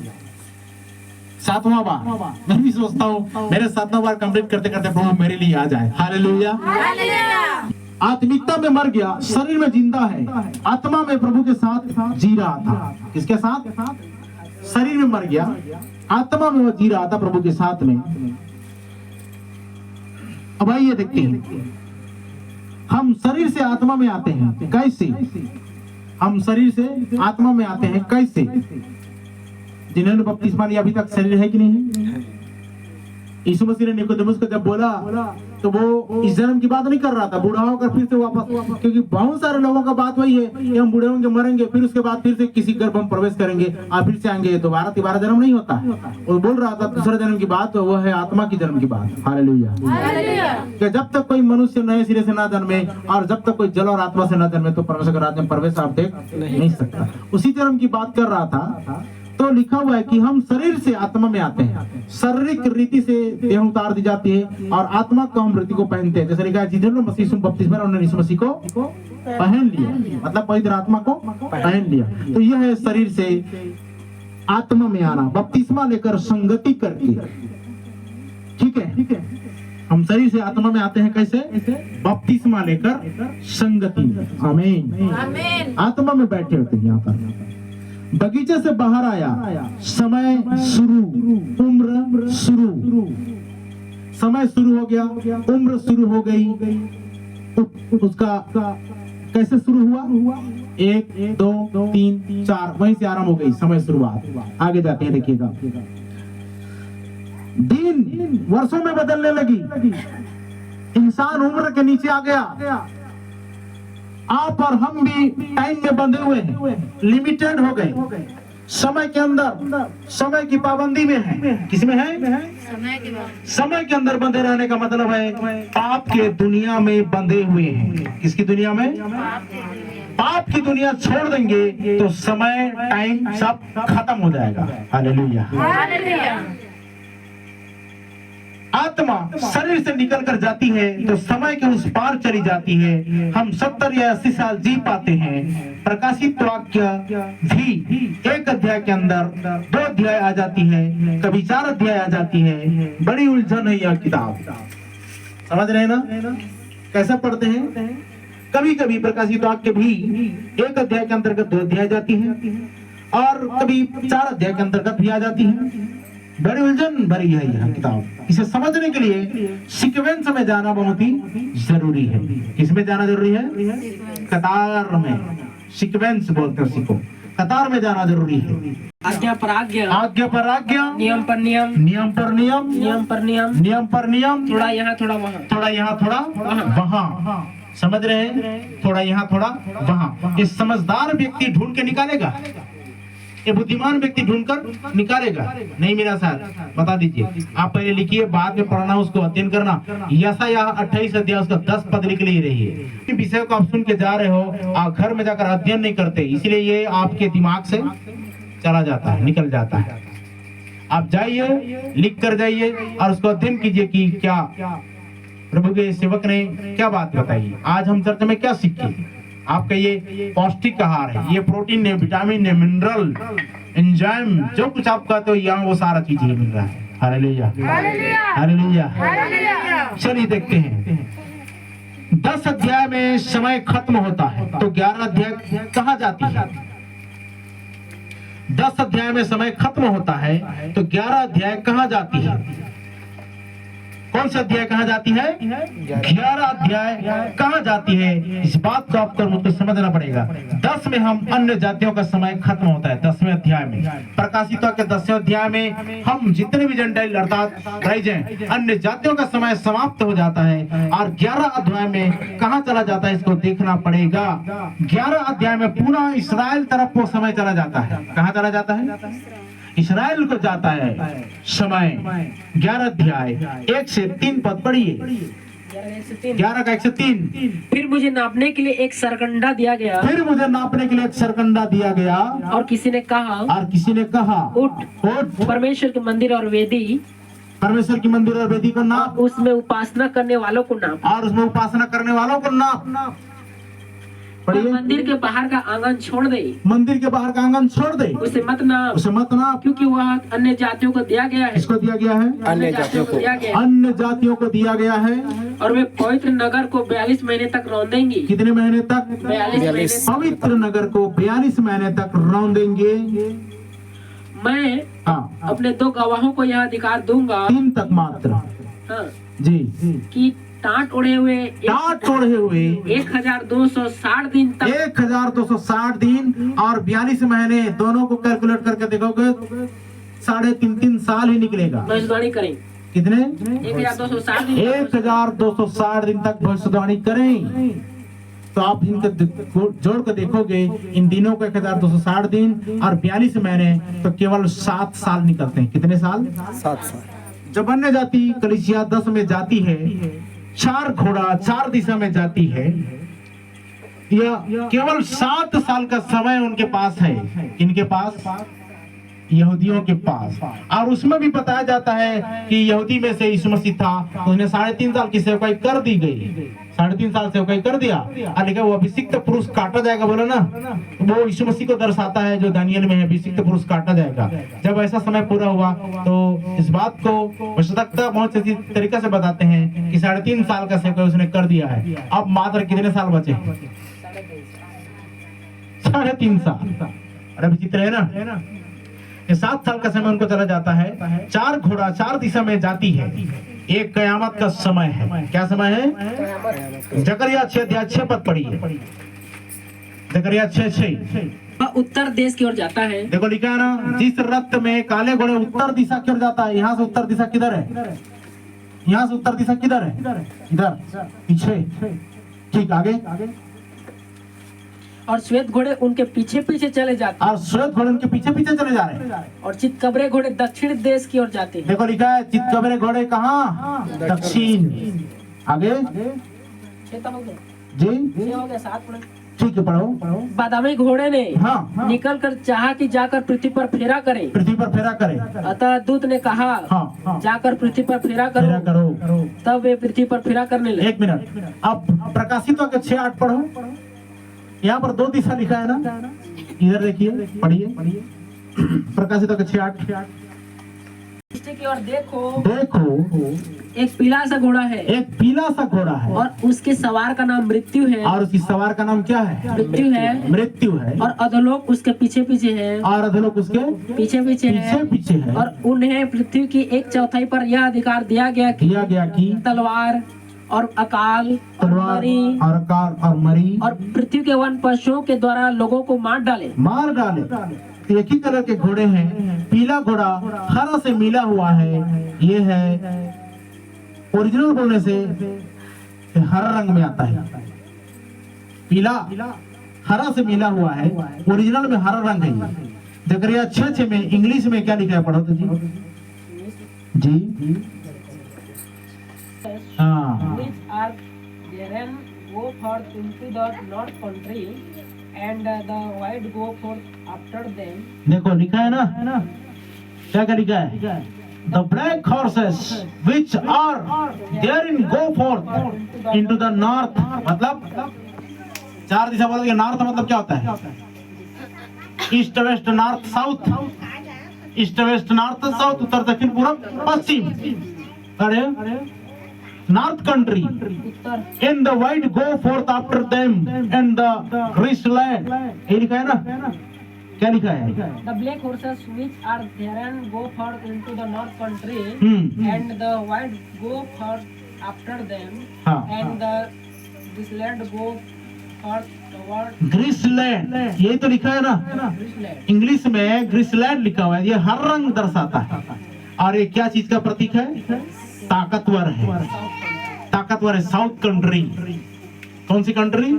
साउथ कंट्री लिखा है ना, इसलिए go for the toward the south country. तो ये घोड़ा कहाँ चला गया?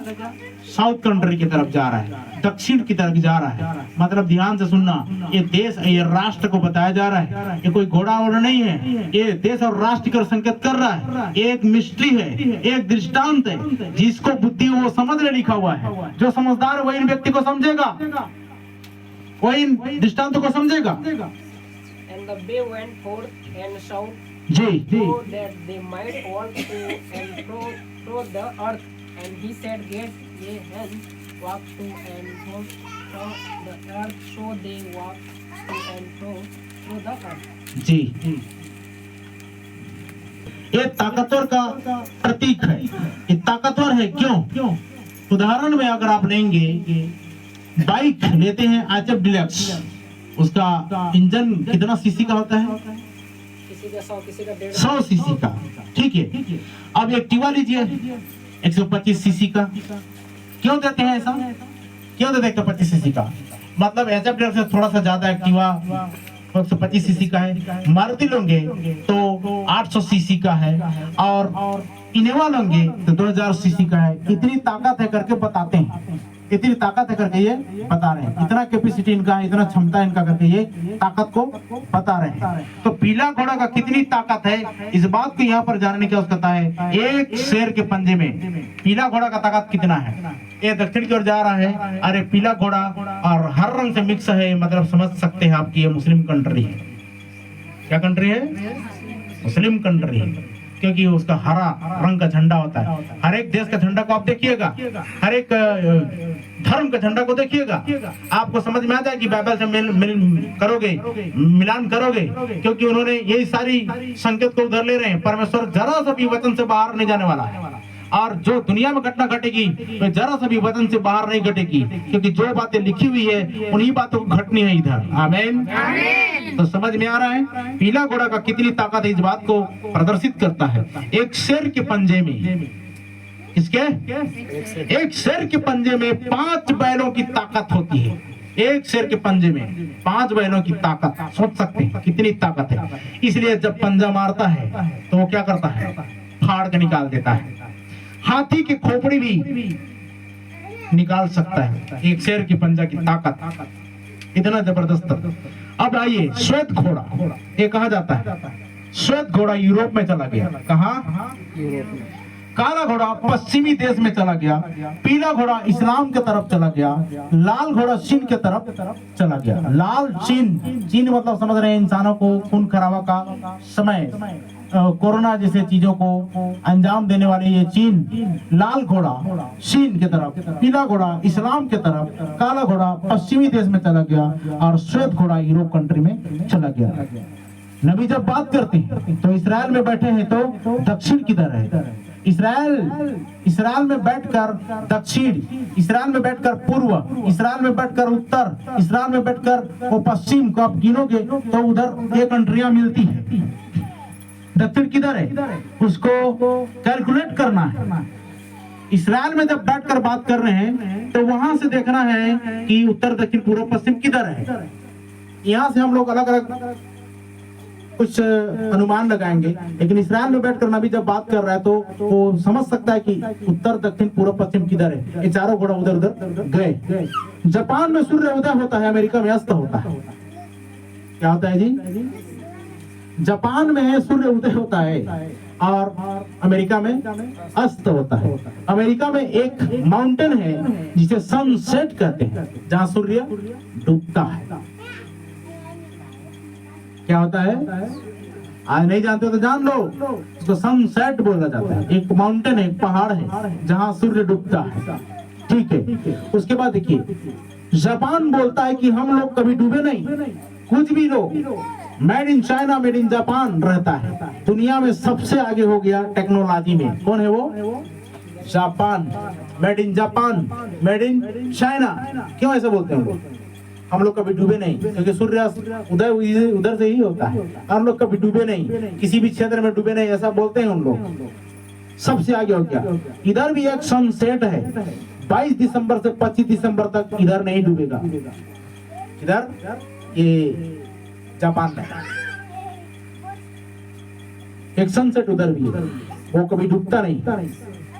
कब? 22 दिसंबर से 25 दिसंबर तक उधर नहीं डूबता। सूरज का दिशा बदल जाता है, आकार छोटा होता है, तो वह कहलाता है बाल देवता। कहां से आया बाल देवता? ये इसका ओरिजिन है, ये उसका उद्गम है।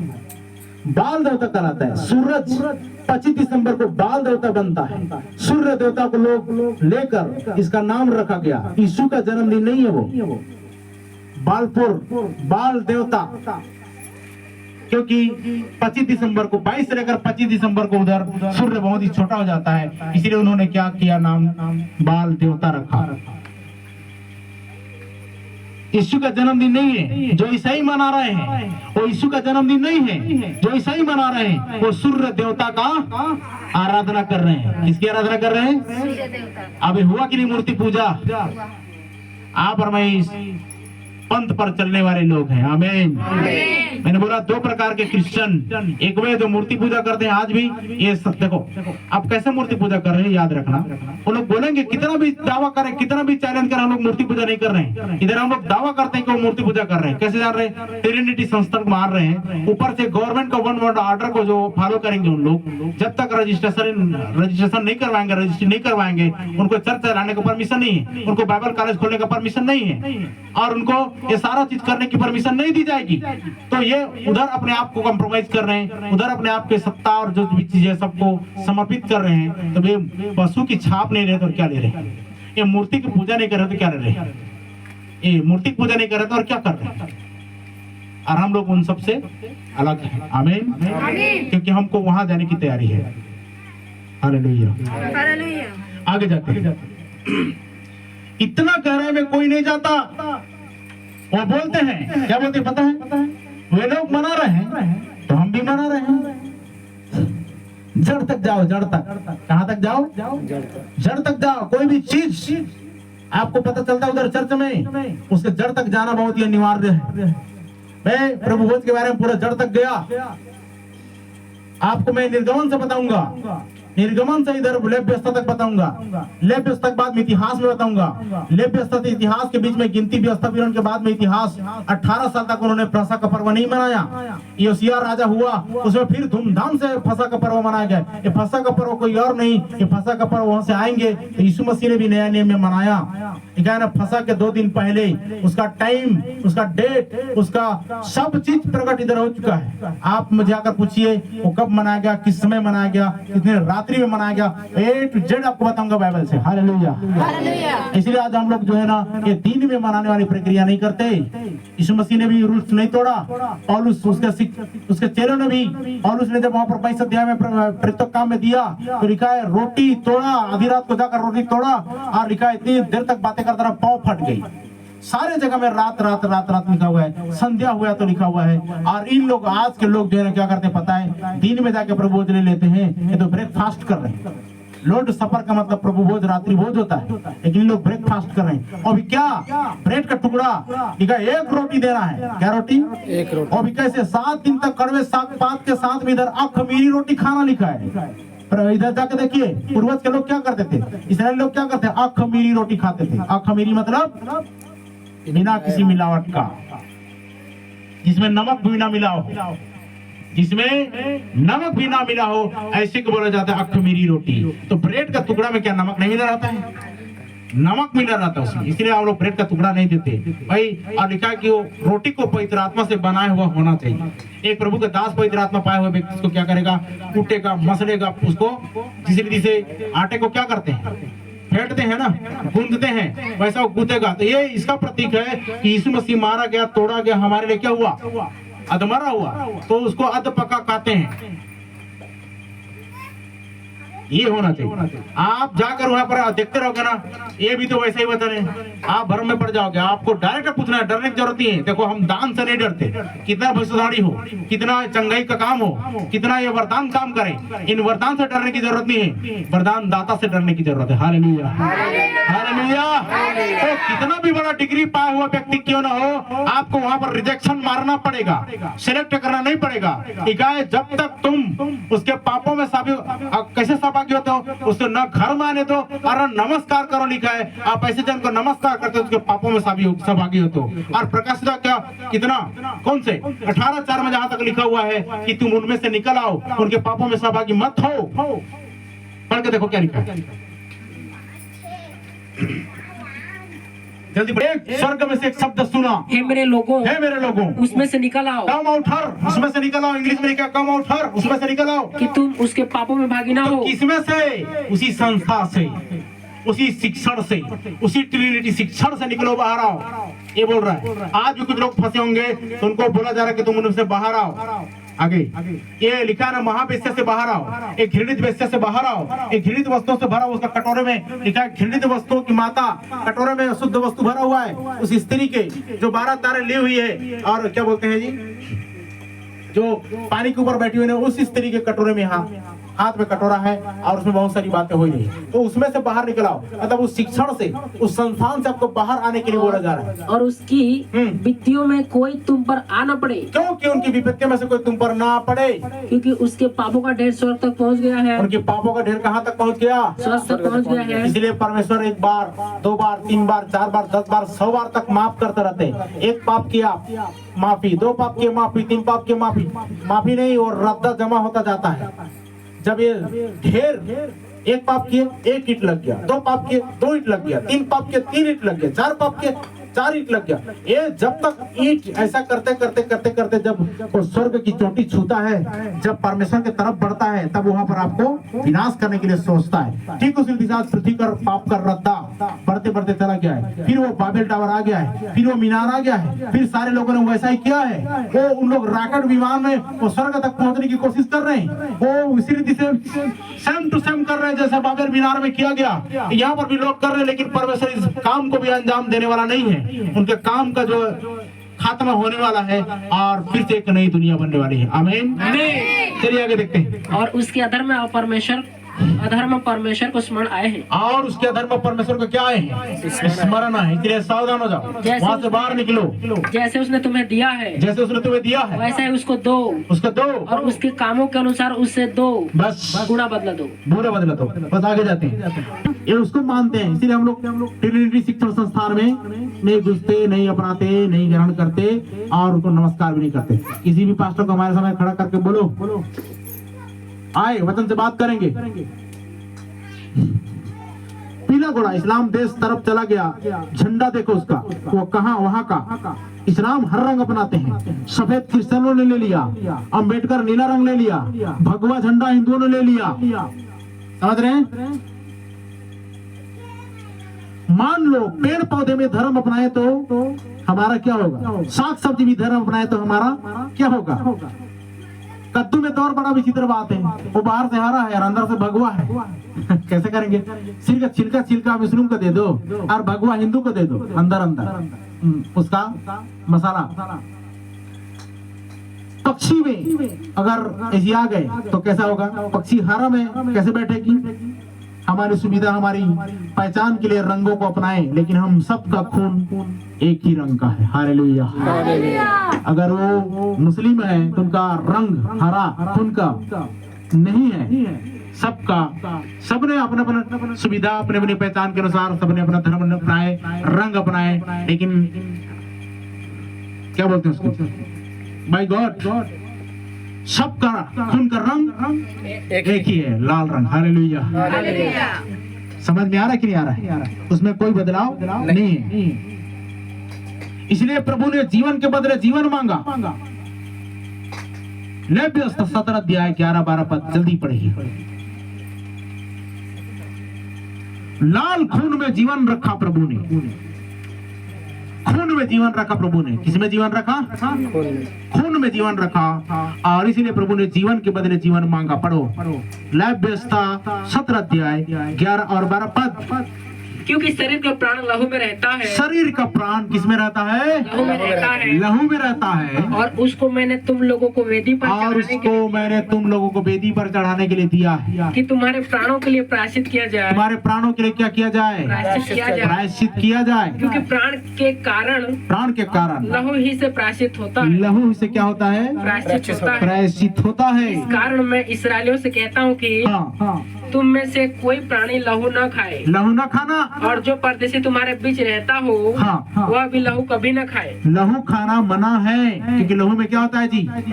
जीवन होता है, प्राण होता है। इसलिए मटन चिकन आप खाते हो, मछली खाते हो, पूरी रीति से इतना निचोड़ निचोड़ के उसका ब्लड निकाल देना और तब खाना, क्योंकि जो खून खाते हैं बहुत ही टेस्टी रहता है चिकन उकन, लेकिन हमें खून खाने के लिए मना है।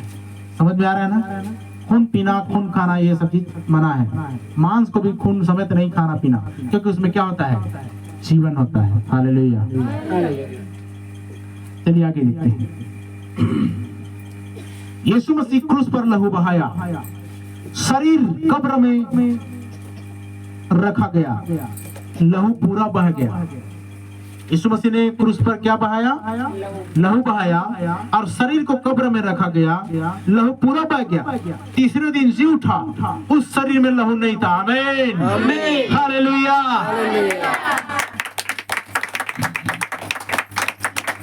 समझ रहे कुछ बात को? खून का बात नहीं किया, क्योंकि उस शरीर को लेकर वो स्वर्ग जाने वाला था। आमीन।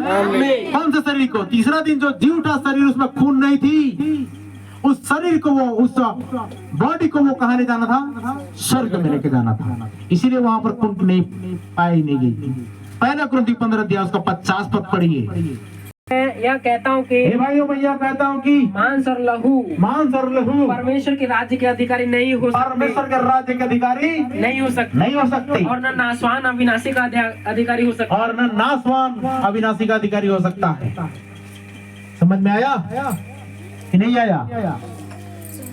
लहू नहीं, मांस नहीं, यह वह शरीर नहीं था। इस शरीर में वह खा सकता था। चेलों को बोला, तुम्हारे पास कुछ खाने को है क्या? इसी में अब्राहम को दिखाई दिया था। उसने थियोफेनी बोल रहा था, थियोफेनी बॉडी में उसको दिखाई दिया। दरवाजे की तरह जरूरत नहीं थी। ये सारे लोग प्रार्थना कर रहे थे और उसे दीवार कूद कर आ गया। हालेलुया। ये वो बॉडी है जो दीवार को चीर कर चला गया। आमीन। उसमें लिखा, कुछ खाने को है क्या तुम्हारे पास? उसने रोटी और मछली खाई। ये दीवार पार करके अंदर आ सकती है। यह शरीर पुनरुत्थान हुआ एक नया शरीर लेकर। आमीन। समझ में आया? अब वापस है ये प्रकाशित वाक्य 6 अध्याय उसका 8 पद को पढ़िए। प्रकाशित वाक्य अध्याय 6 उसका 8। मैंने दृष्टि की और देखो एक पीला सा घोड़ा है, एक पीला सा घोड़ा, और उसके सवार का नाम मृत्यु है। उसके सवार का नाम क्या है? मृत्यु है। और अधोलोक उसके पीछे पीछे है, और अधोलोक उसके पीछे। और उन्हें पृथ्वी की 1/4 पर यह अधिकार दिया गया कि तलवार और अकाल और मरी और पृथ्वी के वन पशुओं के द्वारा लोगों को मार डाले। जी 1.5 1/4 बनता है। 1.5 में 1/4 बनता है। मुस्लिम की आबादी भी इतनी ही है इस पृथ्वी में। कितनी है? 1.5। क्या लिखा है जी? 6 8 कितना लिखा है? एक चौथाई। एक चौथाई 1.5 एक चौथाई होता है, और मुस्लिम की जो आबादी है इस पृथ्वी पर उतनी है। 4 भाग में 1 भाग। जी, समझ रहे? एक चौथाई जिसका है ना, उसका इतनी होती है। कयामत के दिन तक इनकी आबादी इतनी रहेगी, कयामत के दिन तक इनकी आबादी इतनी ही रहेगी। उतनी आबादी आ चुकी है। कितनी आबादी? प्रकाशित तक में जो लिखी है ना, एक चौथाई, उतनी आबादी अब आ चुकी है उनकी। तो यह कयामत का चिन्ह है। कयामत जल्दी होने वाला है, यीशु आने वाला है। आमीन, आमीन। Hallelujah, hallelujah. आने वाला है, यीशु आने वाला है, आने वाला है, यीशु आने वाला है। हालेलुया। क्या करने? हम सबको ले जाने। तो ध्यान दीजिएगा, मुस्लिम अपनी रिलीजन के लिए हरा रंग चुना। पूरी धरती हरियाली है। क्या है जी?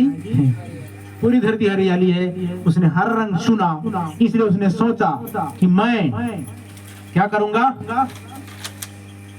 अपनी आबादी को ऐसे ही बढ़ाऊंगा। मुस्लिम ने सोचा जिस दिन हरा झंडा ऊपर लगेगा तो पूरी मुस्लिम राष्ट्र को एक मैसेज जाएगा। जिस दिन हरा झंडा लगेगा उस दिन पूरे मुस्लिम राष्ट्र को एक मैसेज जाएगा। क्या मैसेज जाएगा? वह है क्रिश्चियन लोगों को मारो। यही मैसेज जाएगा। जब जिस दिन झंडा जब वहां पर खड़ा हो गया, झंडा जब लग गई, तो एक ही मैसेज जाएगा, क्रिश्चियन लोगों को मारो। ये अन्य जाति को दिया गया ना, पांव से रौंदे करके आंगन को। ये वही कंट्री है जो क्रिश्चियन लोगों को क्या करना शुरू करेगी? मारना शुरू करेगी। एक ही मैसेज जाएगा, क्रिश्चियन लोगों को मारो, और कुछ नहीं। मुस्लिम लोगों का विरोधी पक्ष क्रिश्चियन है। पूरी पृथ्वी में यह बात ऐलान होने वाला है। पूरी पृथ्वी में कौन सी बात? क्रिश्चियनों को कत्ल करो, खत्म करो, मारो, यही ऐलान होने वाली है। लेकिन याद रखिए, इस्तांबुल में झंडा लगेगी। कहाँ लगेगी? उस दिन वार होगा, उस दिन युद्ध शुरू होगा। इस्तांबुल में झंडा लगेगी। यरूशलेम के अंदर जो गुम्बद है, जो इस्लाम ने बनाया है, वहाँ एक पत्थर है जिसमें अब्राहम ने इसहाक को बलिदान करने ले गया था। समझ रहे हैं? समझ में आ रहा है कि नहीं आ रहा है? इसी उसी पत्थर की लड़ाई है, उसी जगह की लड़ाई है, उसी धर्म मजहब की लड़ाई है, और कुछ नहीं, वो जगह के खातिर लड़ाई है। तो जब ये बातें हुई, वहाँ एक पत्थर है, गुम्बद जो बनाया गया है, जो इस्लाम ने बनाया है, वहाँ एक पत्थर है जिसमें अब्राहम का बेट अर्थात इसहाक को बलिदान करने ले गया था। उनका जगह इसहाक नहीं, इस्माइल आता है। इनका जगह कौन आता है?